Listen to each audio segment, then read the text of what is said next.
ഇത് ഈ ഗോതമ്പാണെങ്കിലും റൈസ് ആണെങ്കിലും നമ്മൾ ബോയിൽ ചെയ്യണ സമയത്ത് അത് അരി മാത്രം കൊടുക്കാം കേട്ടോ. അരി മാത്രം തിന്നണ കോഴികളൊക്കെ ആണെങ്കിൽ കുഴപ്പമില്ല. പക്ഷെ അങ്ങനെ കൊടുക്കുമ്പോൾ നമുക്ക് എല്ലാ കോഴികൾക്കും കൂടി ഒരുപാട് ക്വാണ്ടിറ്റി വേണ്ടി വരും.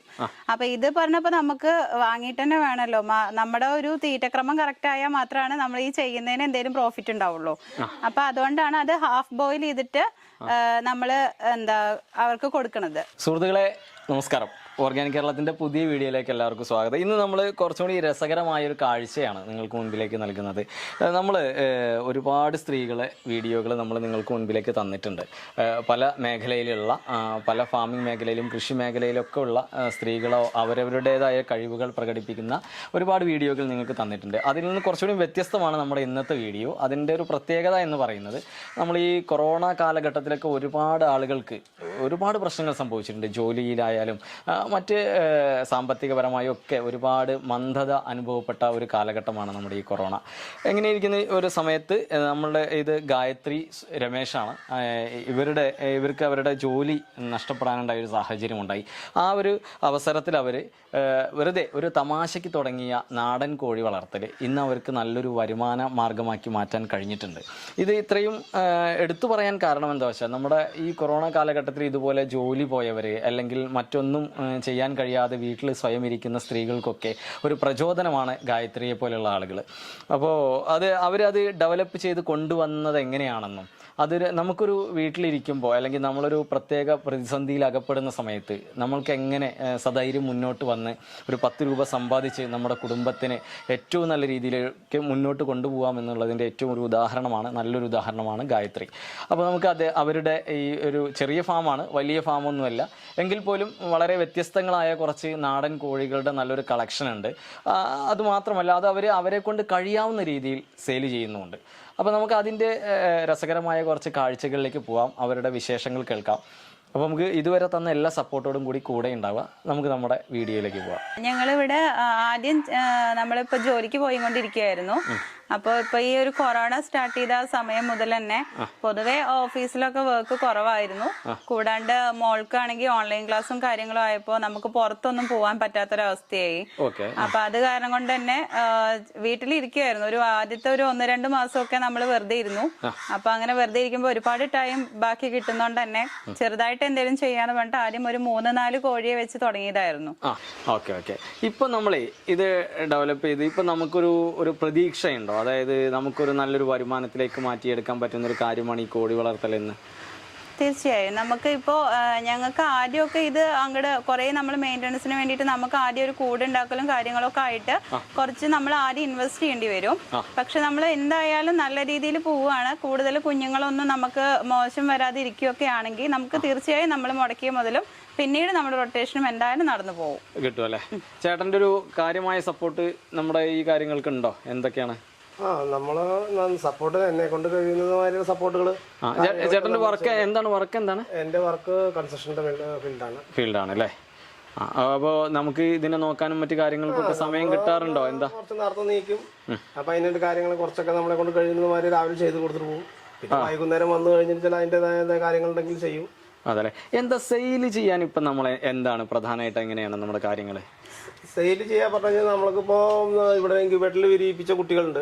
ആ കുട്ടികളെ നമ്മള് 48 ദിവസം കഴിഞ്ഞ് കഴിഞ്ഞാൽ 3 വാക്സിൻ എടുത്തിട്ടാണ് നമ്മൾ കൊടുക്കുക. ഡേ ഓൾഡ് കൊടുക്കുന്നില്ല. ഡേ ഓൾഡ് നമ്മൾ ചോദിക്കുന്നുണ്ട്. പക്ഷെ അത് കൊണ്ടുപോയി കഴിഞ്ഞാൽ അവർക്ക് ചിലപ്പോൾ നോക്കാൻ പറ്റില്ല. അപ്പോൾ അത് ചത്തുപോയി കഴിഞ്ഞാൽ അതിന്റെ ഒരു ബുദ്ധിമുട്ടുകൾ, പിന്നെ നമ്മളായിട്ടൊരു ഇതുണ്ടാവും. അപ്പൊ അത് വേണ്ടാന്ന് വിചാരിച്ച് ഞങ്ങൾ ഡേ ഓൾഡ് കൊടുക്കുന്നില്ല. ഞങ്ങൾ ഇപ്പോ നമ്മൾ കൊടുക്കുന്നത് 3 വാക്സിൻ എടുത്തിട്ടാണ് കൊടുക്കുന്നത്. 3 വാക്സിൻ എടുക്കുന്നുണ്ട് അല്ലേ? 3 വാക്സിൻ എടുത്തിട്ടാണ് നമ്മൾ. അത് നിങ്ങൾ തന്നെ അതൊക്കെ പഠിച്ചോ? എങ്ങനെ? എല്ലാം നമ്മൾ പഠിച്ചു. നമ്മളിവിടെ ഡോക്ടറെ അടുത്ത് ബന്ധപ്പെട്ടിട്ട് ഡോക്ടറായിട്ട് സംസാരിച്ച് അവർ മെഡിസിനും കാര്യങ്ങളൊക്കെ നമ്മൾ ഗവൺമെന്റ് ഹോസ്പിറ്റലിൽ നമുക്ക് കിട്ടുന്നുണ്ട് അല്ലേ? എല്ലാ വാക്സിനും നമുക്ക് കിട്ടുന്നില്ല. പക്ഷെ ഹോസ്പിറ്റലിൽ അത് നമ്മളിപ്പോ പറഞ്ഞു വെച്ചാൽ പിന്നെ എല്ലാവർക്കും അത് കിട്ടുന്നില്ല എന്നുള്ള കംപ്ലൈന്റ് വരും. ഇത് ഒരു സീസൺ ഇതിൽ നമുക്ക് ഇത്ര കോഴികൾ ഉണ്ടെന്ന് പറഞ്ഞിട്ട് നമ്മൾ അവിടെ പോയിട്ട് രജിസ്റ്റർ ചെയ്യാം. രജിസ്റ്റർ ചെയ്ത് കഴിഞ്ഞാൽ അവിടുന്ന് കിട്ടുന്ന വാക്സിൻ R2B ആണ്. ആ ബി അവര് സീസൺ ഇത്ര ബോട്ടിൽ അവർക്ക് വരും, ഇത്ര പാക്കേജ് വരുന്നുണ്ട്. അപ്പൊ നമുക്ക് ആ ഒരു ലൊക്കാലിറ്റിയിൽ ഏറ്റവും കൂടുതൽ കോഴിയെ ചെയ്യുന്ന ആൾക്കാർക്ക് അവർ ആ വാക്സിൻ തരും. പിന്നെ പ്രത്യേകിച്ച് എന്താ വെച്ചാൽ എവിടെ പോയാലും ഹോൾഡ് ഉണ്ടെങ്കിൽ നമുക്ക് അവിടെ നിന്ന് ഒരു സപ്പോർട്ട് എന്തായാലും ഉണ്ടാവും. പക്ഷേ ഇതിൽ നിങ്ങൾ പറഞ്ഞത് മനസ്സിലാവുന്ന ഗവൺമെന്റിന്റെ കറക്റ്റ് ആയിട്ട് സപ്പോർട്ട് നിങ്ങൾക്ക് അല്ലേ കിട്ടുന്നുണ്ട്. അത് നമ്മുടെ ഒറ്റപ്പാലം വെറ്റിനറി ഹോസ്പിറ്റലിലെ ഡോക്ടേഴ്സ് വളരെ നല്ല ആൾക്കാരാണ്. അതായത് പലയിടത്തും നമ്മൾ അവിടെ പോയി കഴിഞ്ഞാൽ ഡോക്ടേഴ്സ് അവരുമായിട്ട് കമ്മ്യൂണിക്കേഷൻ ഇല്ല, അങ്ങനെ കുറെ പ്രോബ്ലംസ് ഒക്കെ എനിക്ക് കുറെ കോൾസ് വരുന്നുണ്ട് ഇപ്പൊ.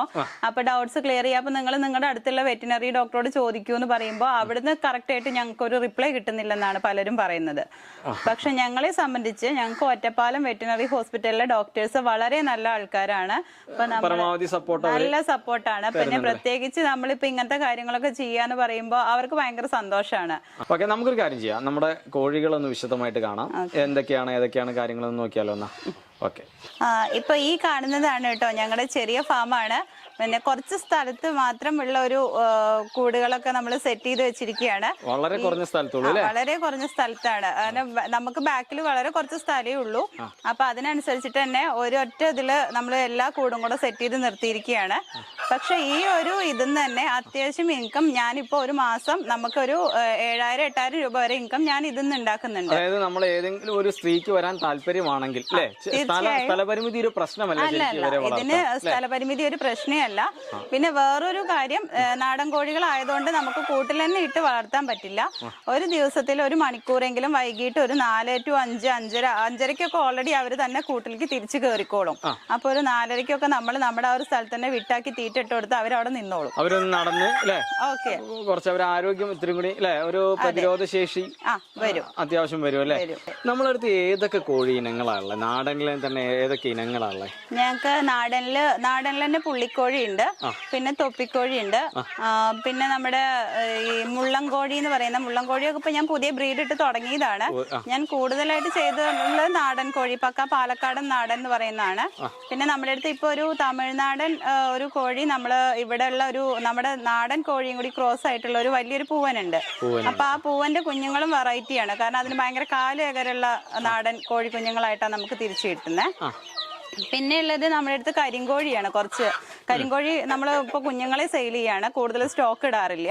അപ്പൊ 4-5 കരിങ്കോഴിയെ നിർത്തിയിട്ടുണ്ട്. പിന്നെ പുള്ളിക്കോഴിയിൽ തന്നെ കുറുങ്കാലി ടൈപ്പ് ഉണ്ട്, തൊപ്പിക്കോഴി ഉണ്ട്, പിന്നെ സാധാ നാടൻ തൊപ്പിക്കോഴി ഉണ്ട്. അങ്ങനെ കുറച്ച് ബ്രീഡ്സ് ആണ് നമ്മൾ ചെയ്യുന്നത്. കുറച്ച് കോഴികളുള്ളെങ്കിൽ എല്ലാ വെറൈറ്റികളും നമ്മൾ എനിക്ക് എടുത്തു ചോദിക്കാനുള്ളത്, നമ്മൾ ഈ പാലക്കാടൻ നാടൻ എന്ന് പറയുമ്പോഴേ അത് ശരിക്കും ഈ 60 കോഴിയാണോ അതോ 90? ഇത് ഏത്? അതോ ഈ സെപ്പറേറ്റ് ആയിട്ട് പാലക്കാടൻ നാടൻ എന്ന് പറഞ്ഞിട്ടൊരു കോഴി ഉണ്ടോ? പാലക്കാടൻ നാടൻ എന്ന് പറയുമ്പോ തലശ്ശേരി നാടൻ, അങ്ങനെ പല ടൈപ്പ് നമ്മൾ ഓരോ ഭാഗത്തേക്ക് ഓരോ നാടൻ എന്നാണല്ലോ പറയുന്നത്. കേരളത്തിന്റെ തനത് നാടൻ കോഴിയില് എപ്പോഴും നിലനിൽക്കുന്ന ഒരെണ്ണാണ് തലശ്ശേരി കോഴിയുള്ളത്. പിന്നെ ഈ പാലക്കാടൻ നാടൻ എന്ന് പറയുന്നതിന് അല്ലാതെ കാല് നല്ല ഹൈറ്റ് ഉണ്ടാവില്ല, അതേപോലെ മൊത്തത്തിൽ ഒരു ഉരുണ്ട ടൈപ്പ് കോഴിയായിരിക്കും. അത് ശരി. അതായത് നീളനായിരിക്കില്ല. 2 ടൈപ്പും പാലക്കാടനിലുണ്ട്. 60 കോഴിയുണ്ട്, 90 കോഴിയുണ്ട്. ഞങ്ങളുടെ അടുത്ത് ഇപ്പൊ തൃത്താല പട്ടാമ്പി ഭാഗങ്ങളിലേക്ക് പോകുമ്പോ വരുന്ന 60 കോഴി എന്ന് പറയുന്നത് വളരെ ചെറിയ അങ്ങനത്തെ ആ ഒരു കോഴികൾ. അപ്പൊ ഞാൻ അവിടുന്ന് എന്റെ അടുത്ത് ഉണ്ടായിരുന്നു, ഇപ്പോഴും ഉണ്ട്, ഒരു പെടക്കോഴി ഉണ്ട് അതിന്റെ. പക്ഷെ പാലക്കാട് ഭാഗത്ത് ഇപ്പൊ നമ്മുടെ ഈ ഒറ്റപ്പാലം ലൊക്കാലിറ്റി ഒക്കെ 60 കോഴിയാണെങ്കിൽ അത് കുറച്ചുകൂടി സൈസ് കാണും. ആണോ? ഓ ശരി. നമ്മളെ പാലക്കാടിന്റെ സെന്ററിലേക്ക് പോകുമ്പോഴൊക്കെ ഈ കോഴിയാണ്. അതെ അതെ അതെ അല്ലേ. ഇപ്പൊ ഞങ്ങളുടെ കയ്യിലുള്ളത് ഏറ്റവും കൂടുതൽ 60 കോഴിയും 90 കോഴിയും ഉണ്ട്. അല്ല 60 കോഴി ഒരു 2 എണ്ണേ ഉള്ളൂ, ബാക്കിയെല്ലാം 90 കോഴികളാണുള്ളത്. 90 കോഴിയാണ് അല്ലെ. അപ്പൊ നമ്മള് ഫസ്റ്റ് കാണിക്കുന്ന ഇത് ഏതാണ്? ഇതൊരു പെടക്കോഴിയാണല്ലോ അല്ലെ? ഇത് പെടയാണ്. ഇത് പുള്ളിക്കോഴിയിലെ നാടൻ പുള്ളിക്കോഴിയുടെ ഒരു പെടയാണിത്. ഇതിൽ തന്നെ കുറുങ്കാലിയും കൂടി വരുന്നുണ്ട്. ഇതിപ്പോ ചെറിയ ഉയരം കമ്മിയിട്ടുള്ളതാണ് കുറുങ്കാലി. അതിപ്പോ ഞങ്ങളുടെ അടുത്ത് ഉണ്ടോ നോക്കട്ടെ. ഉണ്ട്. ഇത് ഹൈറ്റ് കൂടിയ പക്ക നാടനാണ്. ഹൈറ്റ് കൂടിയ കോഴിയാണ്. ഇതിന്റെ വേറെ പ്രത്യേകത എന്താണ്? ശരിക്കും നമ്മളൊരു പുള്ളിക്കോഴിയെ ഐഡന്റിഫൈ ചെയ്യുമ്പോഴേ എന്തൊക്കെ കാര്യങ്ങളാണ് ശ്രദ്ധിക്കേണ്ടത്? ഇതില് പുള്ളിക്കോഴി എന്ന് പറയുമ്പോ ഇപ്പൊ നമുക്ക് ഇതേപോലെ തന്നെ ഈ ഒരു കോമ്പിനേഷൻ കാണുന്നില്ലേ, ഇതിന്റെ പല ബ്ലാക്കും വൈറ്റും കൂടി ഉണ്ടാവും, ബ്ലാക്കും കോഫിയും കൂടിയുള്ള കോമ്പിനേഷൻ ഉണ്ടാവും. മറ്റുള്ള നാടൻ കോഴികൾ കൂടുതൽ പ്ലെയിൻ ആയിട്ടാണ് നമുക്ക് കാണാൻ പറ്റുക. പക്ഷെ ഇത് ബോഡി ഫുള്ള് പുള്ളിയായിരിക്കും. ഞങ്ങൾ അങ്ങനെയാണ് ഐഡന്റിഫൈ ചെയ്യണത്. പുള്ളിക്കോഴി എന്ന് പിന്നെ പറയുന്നത് ഈ പുള്ളിക്കോഴിയിലേ ഇതിപ്പോ 60ാമത്തെ ദിവസം മുട്ടയിടുന്നതാണോ അതോ 90ആണോ ഈ കോഴി? ഇത് എന്താ നമുക്ക് 90ാമത്തെ ദിവസം ഇടുന്നതാണ്. 60ാമത്തെ ദിവസം ഇടുന്നത് വേറൊരു പുള്ളിക്കോഴി ഉണ്ട്. അത് നമുക്ക് കാണാം. എത്ര മുട്ട തരുന്നുണ്ട് ഈ പുള്ളിക്കോഴിയൊക്കെ? ഏകദേശം ഒരു 13-14 മുട്ട മാത്രമാണ് നമുക്ക് ഒരു ഇതിൽ കിട്ടുന്നുള്ളൂ. ഇത് നമ്മുടെ പുള്ളിക്കോഴിയുടെ ആ പൂവൻ അല്ലെ? അതായത് ഇത് കാല് ഹൈറ്റ് ഉള്ളത്. ഇത് കാല് ഹൈറ്റ് ഉള്ള പൂവനാണ്. ആ പെടയുടെ തന്നെ അതേ ബ്രീഡാണ് ഈ പൂവനും. അതെ അല്ലേ? അതെ. ഇത് ഇങ്ങനത്തെ ഒറ്റ പൂവൻ തന്നെ നമ്മളെ കയ്യിലുള്ളോ ഈ ഒരു പ്രായത്തിൽ? നമ്മുടെ അടുത്ത് ഇങ്ങനത്തെ ഈ പ്രായത്തിൽ ഇപ്പൊ ഈ നീളം കാലുള്ളത് ഈ 2 എണ്ണം ഉള്ളത്. ഇവന് എത്ര നമ്മുടെ അടുത്ത് വന്നിട്ട് എത്രയായി? ഇപ്പൊ ഒരു വയസ്സൊക്കെ എത്രയായി ഇതിന്? ഇല്ല, ഇതിനിപ്പോ ഒരു 6 മാസമായിട്ടേ ഉള്ളൂ. 6 മാസമായിട്ടുള്ളൂ അല്ലെ? ഭയങ്കര ഭംഗിയാണ്. നമുക്ക് നല്ല ക്വാളിറ്റിയിലാണ് ഇവര് അവരുടെ കോഴികളൊക്കെ വളർത്തിയിരിക്കുന്നത് കേട്ടോ. ഇതാണ് നമ്മൾ ഇപ്പൊ പറഞ്ഞ 60ാമത്തെ ദിവസം മുട്ടയിടുന്ന കോഴി കേട്ടോ. 60ാം കോഴിയാണ് ഇത്. ആദ്യം നമ്മൾ കാണിച്ച് 90ാമത്തെ ദിവസം മുട്ടയിടുന്നതാണ് അല്ലേ? ഇത് 60ാമത്തെ ദിവസം മുട്ടയിടുന്ന പുള്ളിക്കോഴിയാണ്. കാല് ഹൈറ്റ് ഉള്ള ഇത് സാധാരണ നമ്മുടെ നാടൻ കോഴികളുടെ പോലെ തന്നെയാണ്. ഇതിന്റെ കാലിന്റെ വണ്ണം കുറവായിരിക്കും. മറ്റേ പുള്ളിക്കോഴിയുടെ ഒക്കെ കാലിന്റെ വണ്ണം കുറച്ച് കൂടുതലായിരിക്കും. ഇത് പക്കാ നാടനാണ്. അതുകൊണ്ട് തന്നെ ഇതിന്റെ കാലിന്റെ വണ്ണം മറ്റുള്ള കോഴികളെക്കാളും കുറച്ച് കുറവുണ്ടാവുക. അതെ അല്ലേ? ഇപ്പൊ ഞാൻ കാണിച്ച പുള്ളിക്കോഴികളെക്കാളും കുറച്ചും കൂടെ കാലിന്റെ വണ്ണം കുറവുണ്ടാവും. വണ്ണം കുറവുണ്ടാവും അല്ലേ?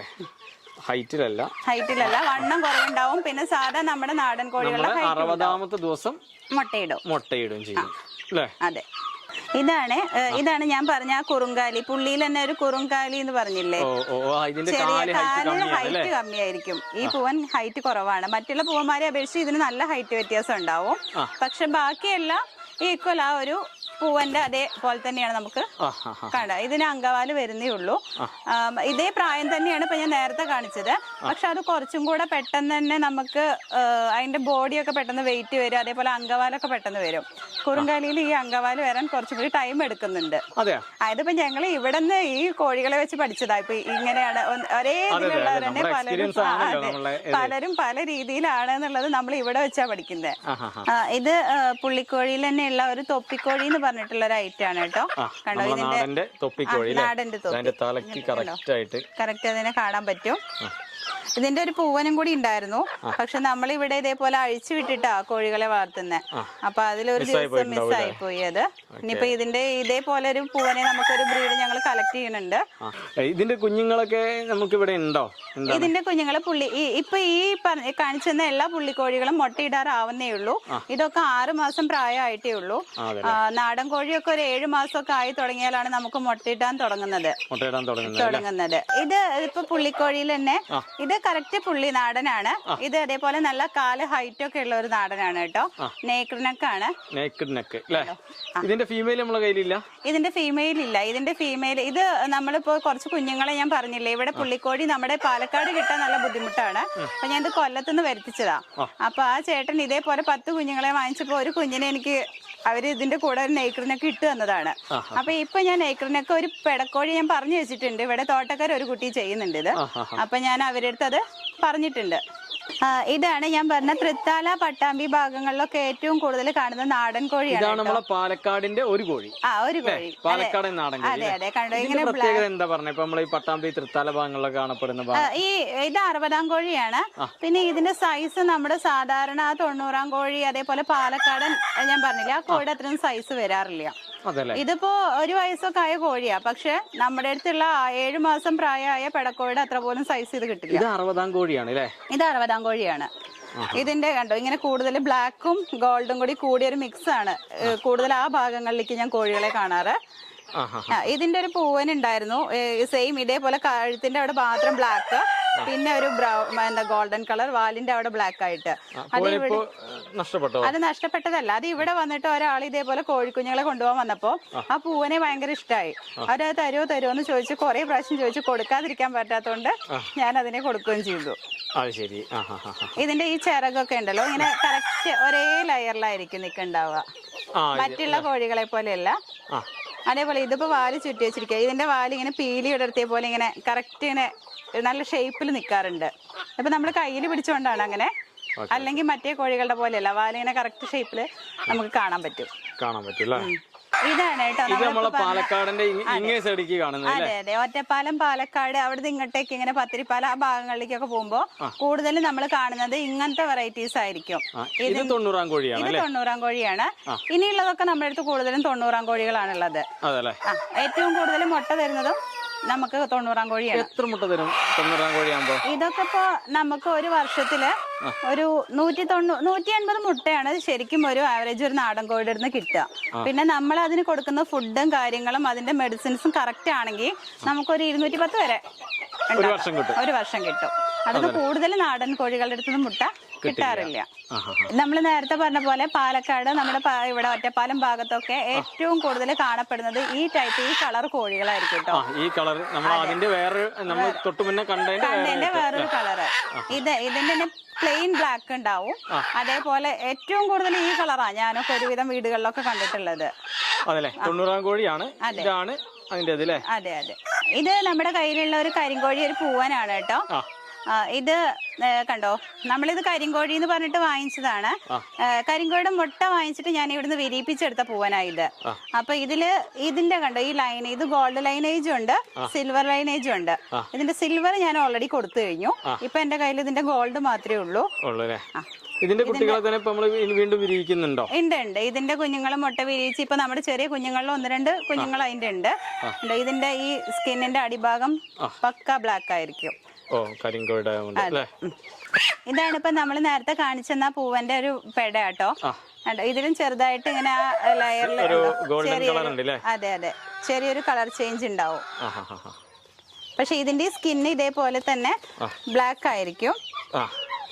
ഇതിന്റെ പൂവ് കണ്ടില്ലേ, പക്ക ബ്ലാക്ക് ആയിരിക്കും. ഇത് എന്ത് റേറ്റ് ഇപ്പൊ കരിങ്കോഴി ആയിട്ട് ചോദിച്ചു വരുമ്പോൾ എന്ത് റേറ്റിന് നമുക്ക് കൊടുക്കാൻ പറ്റും? കരിങ്കോഴി നോർമൽ ഇവിടെ ഒരു പെട കരിങ്കോഴി പോകുന്നത് 500 രൂപയ്ക്കാണ്. പൂവനാണെങ്കിൽ 650 രൂപ. അത് നേരെ മറിച്ച് നമ്മളെ നാടനാണെങ്കിൽ ഒരു പെട ഇവിടെ എന്ത് റേറ്റിനാ പോവാ? നാടൻ പെടയ്ക്കാണ് ഇപ്പൊ കൂടുതൽ മാർക്കറ്റ് കൂടുതൽ ഇവിടെയൊക്കെ. അതെ, നാടൻ പെട പറഞ്ഞു കഴിഞ്ഞാൽ മുട്ട ഇടാറായിട്ടുള്ളതാണെങ്കിൽ ഞാൻ വാങ്ങിച്ചത് മുട്ട ഇടാറായിട്ടുള്ളതിന് 650.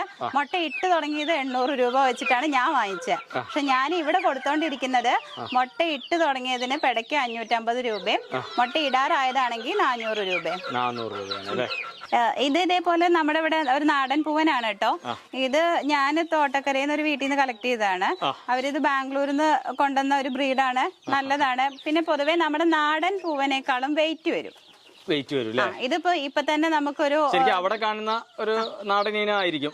അതെ അതെ, അവിടുത്തെ നാടനായിരിക്കാം. പക്ഷെ ഇതിപ്പോ നമ്മുടെ നാട്ടിൽ ഞാൻ കുറെ പേരെടുത്തൊക്കെ കാണാറുണ്ട് കേട്ടോ, ഓരോ ഗ്രൂപ്പിലൊക്കെ. നമുക്ക് ഇതിന്റെ കുഞ്ഞുങ്ങളൊക്കെ ഇവിടെ ഉണ്ടോ? ഇതിന്റെ കുഞ്ഞുങ്ങളൊക്കെ ഇപ്പൊ ഇവിടെ ഉണ്ട്. ഇതിന്റെ ബ്ലാക്ക്, പ്ലെയിൻ ബ്ലാക്ക് ഇതേപോലെ ഇതൊക്കെ ആയിട്ടുള്ളതുണ്ട്.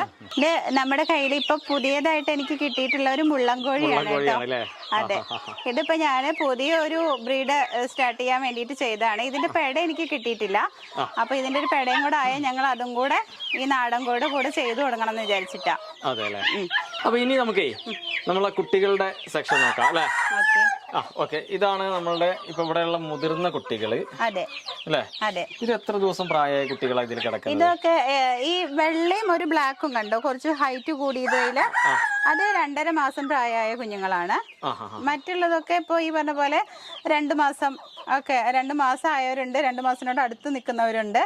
അങ്ങനെ പല പ്രായത്തിലുള്ളവരെ ഞാൻ ഒരുമിച്ചിട്ടിരിക്കുന്നത്. അതെ അതെ. ഇപ്പൊ നമ്മള് ഓൾറെഡി ഞാൻ പറഞ്ഞ പോലെ 45ാമത്തെ ദിവസം വാക്സിൻ എടുത്തിട്ട് സെയിലിന് റെഡിയാക്കുന്ന കുഞ്ഞുങ്ങളുണ്ടല്ലോ, അതിലൊരു 39 ദിവസം പ്രായമായ കുഞ്ഞുങ്ങളാണ് ഇപ്പൊ ഈ ബ്രൂഡറിൽ കിടക്കുന്നത്. അതെ, ഇതിപ്പോ നമ്മളൊരു 45 ദിവസമൊക്കെ ആയി കഴിഞ്ഞാൽ വാക്സിൻ എടുക്കും. ഇതിലിപ്പോ ഓൾറെഡി ലെസോട്ടി ഐബിഡിയും കൊടുത്തിട്ട് നിർത്തിയിരിക്കുകയാണ്. പിന്നെ 35ാമത്തെ ദിവസം നമ്മൾ ഇതിൽ ഓൾറെഡി വിരക്കുള്ള മരുന്ന് കൊടുക്കും. അതും കൂടെ കഴിഞ്ഞാൽ 35ാമത്തെ ദിവസം നമ്മൾ കൊടുത്തിട്ടില്ല. അതെന്താ വെച്ചാൽ ഈ കുഞ്ഞുങ്ങള് ഇപ്പൊ ഈ തണുപ്പായോണ്ടേ അപ്പൊ നമ്മള് വിരയുടെ മരുന്ന് ഇപ്പൊ കൊടുത്തിട്ടില്ല. അപ്പൊ അതൊരു 40 ദിവസമൊക്കെ ആവാൻ വേണ്ടി വെയിറ്റ് ചെയ്യാണ്. 45ാമത്തെ ദിവസം നമ്മൾ R2B കൊടുക്കും.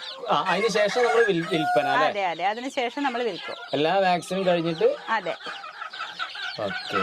ഇപ്പൊ 45ാമത്തെ ദിവസം, ഇന്ന് 45ാമത്തെ ദിവസമുള്ള ഒരു ബാച്ചാണ് ഇപ്പൊ ഇവിടെ കിടക്കുന്നത്. ഈ കിടക്കുന്നതാണ് ഇപ്പൊ നമുക്ക് ഇവിടെ സെയിലിനുള്ളത്. അതെ അതെ, അതിപ്പോ ഇന്ന് വൈകിട്ട് ഞാൻ R2B എടുക്കും, അല്ലെങ്കിൽ ഇന്നില്ലെങ്കിൽ നാളെയെങ്കിലും നമ്മൾ എടുക്കും. അപ്പൊ നമ്മുടെ ഒരു ടൈമിങ്ങിനനുസരിച്ചിട്ടാണ് ഞാൻ എടുക്കുക. ഇതിപ്പോ നമ്മൾ അട വെച്ച് ഇരിപ്പിച്ചെടുത്ത കോഴിയാണ് കേട്ടോ. ചെറിയ കുഞ്ഞുങ്ങളല്ലേ? ചെറിയ കുഞ്ഞുങ്ങളാ. ഇതിപ്പോ ഒരു 4-5 ദിവസം ആയിട്ടേ ഉള്ളൂ പുറത്തിറങ്ങിയിട്ട്. അപ്പൊ ഇവരെ അമ്മനും കുട്ടികളും പുറത്തേക്ക് വിടാറില്ല അല്ലേ? ഇല്ല, ഇതിപ്പോ ഒരു കുറച്ച് ദിവസം, അതായത് ഒരു 10 ദിവസമൊക്കെ കഴിഞ്ഞാൽ ഞങ്ങൾ പുറത്തൊരു നെറ്റ് വെച്ചിട്ട് ഇങ്ങനെ കെട്ടിയിട്ടിട്ടുണ്ട്. അതിന്റെ ഉള്ളിൽ ഇട്ടിട്ട് അതിന്റെ മുകളിൽ ആ ഗ്രീൻ നെറ്റ് മുകളിൽ വിരിച്ചിടും, അല്ലെങ്കിൽ കാക്ക എടുത്തിട്ട് പോവും. അതെ അതെ, അതുകൊണ്ട് കുട്ടികളെ സംരക്ഷിക്കാൻ എത്ര ദിവസം കഴിഞ്ഞിട്ട് എത്ര ആയിട്ട് അവരെ പുറത്തേക്ക് 10 ദിവസം കഴിഞ്ഞാൽ ഇടും, പുറത്തേക്ക് വിടുവോ? കുഴപ്പമില്ലാതെ 10 ദിവസം കഴിഞ്ഞാൽ നെറ്റിന്റെ ഉള്ളിലേക്ക് ഇടും. അത് കഴിഞ്ഞിട്ട് പിന്നെ ഈ കാക്ക എടുത്തോണ്ടാണ് ഒരു പ്രായം മാറുമല്ലോ, ഒരു മാസമൊക്കെ ആവുമ്പോഴേക്കാണ് കാക്കയുടെ പ്രായം മാറുള്ളൂ. അപ്പൊ പിന്നെ നമ്മൾ ഫ്രീ ആയിട്ട് വിടും. അല്ലേ? ഇതിപ്പോ നമ്മൾ അട വെച്ചിരിക്കുന്ന കോഴിയാണ്. അട വെച്ചിട്ടില്ലേ? ഇത് 60 കോഴിയാ 90 കോഴിയാ? ഇത് 60 കോഴിയാ. 60 കോഴിയാണ്. അതെ അതെ, ഇതിന് 15 മുട്ടയോളം ഇത് നമുക്ക് അട വെക്കാം. 15 മുട്ടയോളം അട വെക്കാം. അതെ, പക്ഷെ കോഴി നല്ല സൈസുള്ള കോഴിയാണെങ്കിൽ 15 മുട്ട വെക്കാം. ചെറിയ കോഴിയാണെങ്കിൽ ഒരു 12 എണ്ണൊക്കെ മാക്സിമം വെക്കാൻ പറ്റുള്ളൂ. കാരണം ഇതിന്റെ ചിറകിന്റെ അടിയിൽ കംപ്ലീറ്റ് ആ മുട്ട ഒതുങ്ങണം. ഇപ്പൊ ഈ ഒരു ഇതിൽ കാണുന്ന ഈ പൂവന്മാരൊക്കെ ഉണ്ടല്ലോ, ഇതിൽ ഈ ഒരു ഗോൾഡൻ പൂവൻ അല്ലാത്ത എല്ലാ പൂവനും നമ്മളിപ്പോ സെയിലിന് ഇട്ടിരിക്കുന്നതാണ്. ഗോൾഡൻ പൂവന്റെ ആവും നമ്മള് ഇവിടെ നിർത്തിയുള്ള ബ്രൂഡ്. അതെ അതെ, ഇത് നമ്മളിവിടെ നമുക്ക് വേണ്ടിട്ട് നിർത്തിയിരിക്കുന്നതാണ്. ബാക്കി ആ പുള്ളിപ്പൂവിന് റേറ്റ് വ്യത്യാസമുണ്ട്, കാരണം അത് പക്ക നാടൻ പുള്ളിയാണ്. അപ്പൊ അത് റേറ്റ് കുറച്ച് കൂടുതലാണ്. അതായത് നമ്മൾ റേറ്റ് പറയുന്നില്ല, അത് ആരെങ്കിലും ആവശ്യക്കാർ വിളിക്കുമ്പോ അതിനനുസരിച്ചിട്ട് നമുക്ക് അഡ്ജസ്റ്റ് ചെയ്യാം. ബാക്കി എല്ലാ പൂവന്മാരും നമ്മള് സെയിലിനുള്ളതാണ്. അതെ, ഞങ്ങൾ കോഴികളെയൊക്കെ തുറന്നു വിടാറുണ്ട് കേട്ടോ. ഞങ്ങൾ എല്ലാ കോഴികളെയും തുറന്നു വിട്ടിട്ട് തന്നെയാണ് വളർത്തുന്നത്. അതുകൊണ്ട് തന്നെയാണ് അസുഖങ്ങളൊന്നും ഇല്ലാത്തതും അവര് അത്ര എനർജറ്റിക് ആയിട്ട് ഇരിക്കുന്നതും അതുകൊണ്ടാണ്.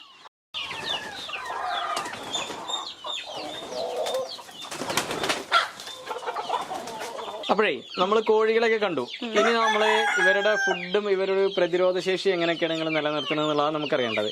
എന്തൊക്കെ കാര്യങ്ങളാണ്? ഇത് ഇവിടെ ഇങ്ങനെ കുറെ ഇലയൊക്കെ മുരിങ്ങയിലൊക്കെ തൂക്കിയിരിക്കുന്നു. അപ്പൊ ഇതുപോലുള്ള കാര്യങ്ങളാണോ പ്രധാനമായിട്ട് കൊടുക്കുന്നത്? അതെ, നമ്മള് രാവിലെ നമ്മൾ എന്താ ചെയ്യാ, ഫസ്റ്റ് തന്നെ നമ്മൾ കുറച്ച് ഗോതമ്പ്, അരി, ചോളത്തവിട്, അവിൽത്തവിട്, നമുക്ക് കിട്ടാവുന്ന തവിടൊക്കെ, ഇപ്പൊ നെല്ല് കുത്തുന്ന തവിടൊക്കെ നമുക്ക് കിട്ടുവെച്ചാൽ അത് അങ്ങനെ എല്ലാം കൂടെ മിക്സ് ചെയ്യും. ഹാഫ് ബോയിൽ ചെയ്യുള്ളൂ. എല്ലാവർക്കും ഉള്ള ഒരു ഡൗട്ട്, ചോറാണോ കൊടുക്കുന്നത് എന്ന്. ചോറല്ല കൊടുക്കുന്നത്. ചോറ് കൊടുത്തു കഴിഞ്ഞാൽ നമുക്ക് കൂടുതൽ കൊഴുപ്പ് കിട്ടും. അതേപോലെ ഗോതമ്പ് പച്ച കൊടുത്തു കഴിഞ്ഞാലും അതേപോലെ വെള്ളത്തിലിട്ട് കുതിർത്തി കൊടുത്താലും ഒക്കെ നമുക്ക് ഫാറ്റ് വന്നു കഴിഞ്ഞാൽ ഉൽപാദനം കുറയും. അപ്പൊ അത് കാരണം കൊണ്ട് തന്നെ ജസ്റ്റ് ഹാഫ് ബോയിൽ ചെയ്യാം. അരി ഇങ്ങനെ ജസ്റ്റ് നമുക്ക് തിളച്ച് ആ ഒരു ചോറിലേക്ക് കൺവേർട്ട് ആവുന്ന ആ ടൈമിലേക്ക് തന്നെ നമ്മൾ അതിനെ സ്റ്റോപ്പ് ചെയ്യാം. എന്നിട്ട് ഇതെല്ലാം കൂടെ മിക്സ് ചെയ്തിട്ടാണ് നമ്മള് തീറ്റയായിട്ട് കൊടുക്കുന്നത്. പിന്നെ കൂടാണ്ട് ഇപ്പൊ അത് രാവിലെ നേരം വൈകിട്ട് മാത്രമാണ് നമ്മൾ ഇങ്ങനെ തീറ്റ കൊടുത്തോണ്ടിരിക്കുന്നത്.